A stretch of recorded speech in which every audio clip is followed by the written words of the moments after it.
The house smelled like chaos and sugar, a mix of spilled juice and the faint perfume of entitlement.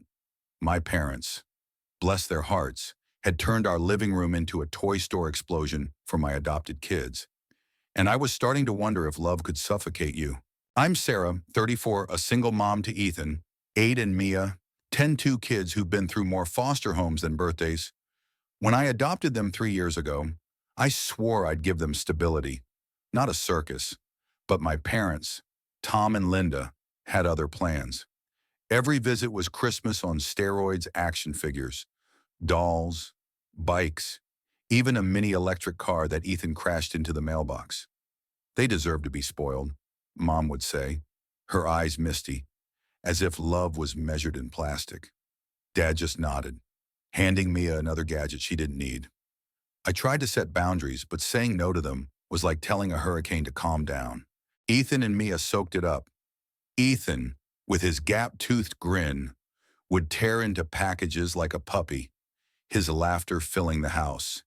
Mia, quieter, would clutch her new dolls, her brown eyes flickering between joy and suspicion, like she was waiting for the catch. They'd both come from places where gifts were rare, so I got it why they held on to every toy like it was a lifeline. But I saw the cost Ethan's tantrums when I said no to ice cream at 9 a.m.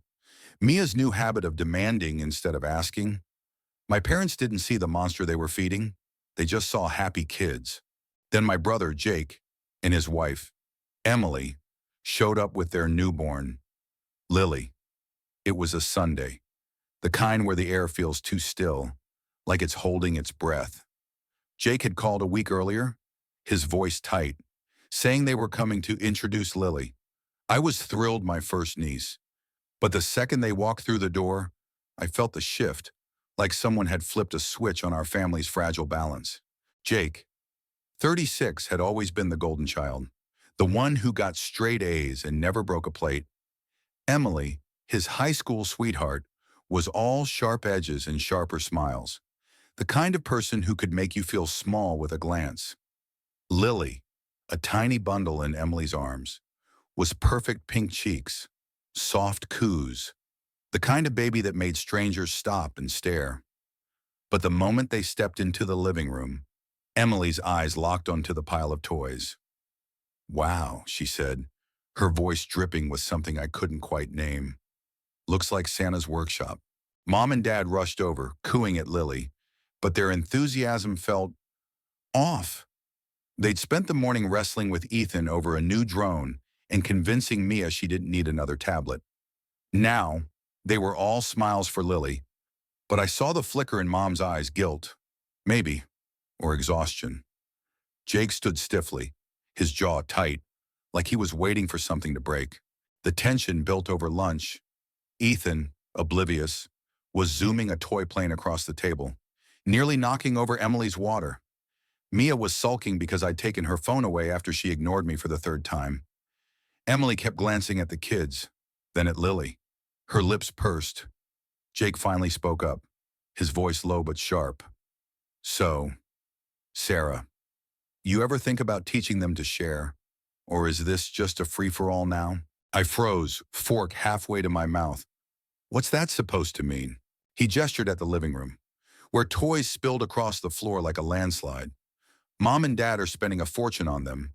Meanwhile, Emily and I are scraping by with a newborn, and they haven't even offered to help.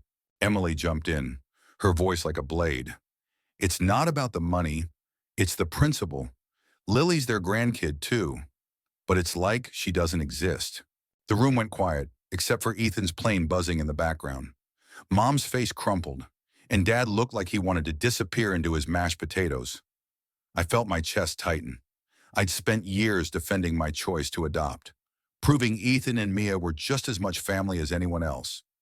Now, Jake was drawing a line, and my kids were on the wrong side of it. "Jake," I said, trying to keep my voice steady, "they're not trying to pick favorites.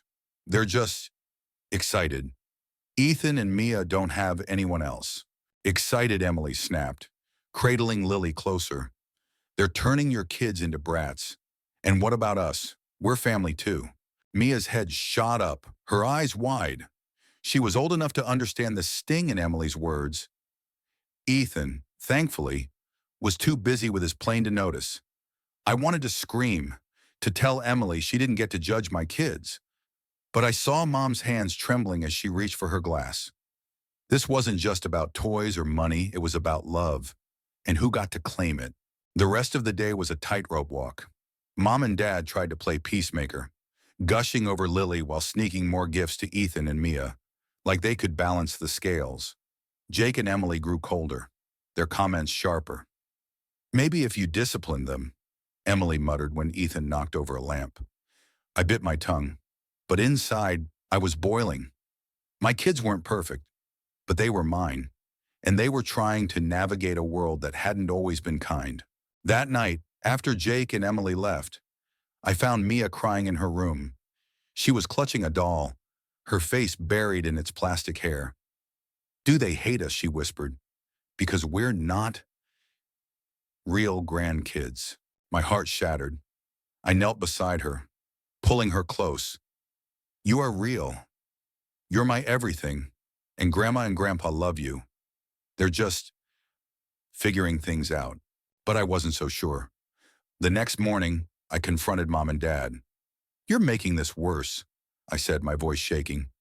You're spoiling them to make up for something, but it's hurting everyone. Jake thinks you don't care about Lily. Mia thinks she's not enough.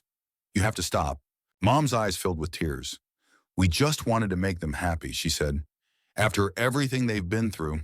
I know, I said softer now. But love isn't stuff. It's showing up.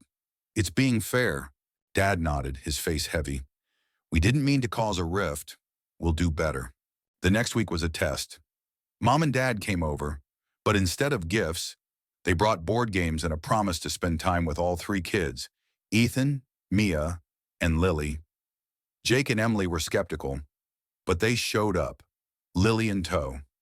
The first hour was awkward, with Ethan hogging the game pieces and Emily hovering over Lily like a hawk. But then something shifted. Dad started telling stories about his childhood, silly ones that made Ethan laugh and Mia lean in. Mom showed Emily how to make her famous cookies, and for the first time, Emily smiled without an edge. It wasn't perfect. Ethan still threw a fit when he lost at Monopoly. Emily made a snide comment about fairness. But when Lily started fussing, Mia was the one who gently rocked her, humming a tune I didn't even know she knew. Jake watched, his face softening, and I sawed a crack in the wall between us. Weeks turned into months, and we kept trying. Mom and Dad learned to spread their love more evenly, showing up for Lily's milestones while teaching Ethan and Mia that love didn't come with a price tag. Jake and Emily started to see my kids not as rivals, but as part of the family. It wasn't a fairy tale, there were still arguments, still moments when I wanted to strangle someone, but we were learning. One day, I caught Ethan sharing his favorite toy car with Lily, his face serious as he showed her how to make it zoom. Mia was nearby, reading a book, but her eyes were on them, soft and proud. I realized then that family isn't about who gets the most, it's about who shows up when it counts. This story doesn't have a neat bow. We're still messy, still human, but we're trying, and maybe that's enough. What do you think? Where do you draw the line between love and fairness? How do you balance a family when everyone's fighting for a piece of it? Share your thoughts, because I'm still figuring it out.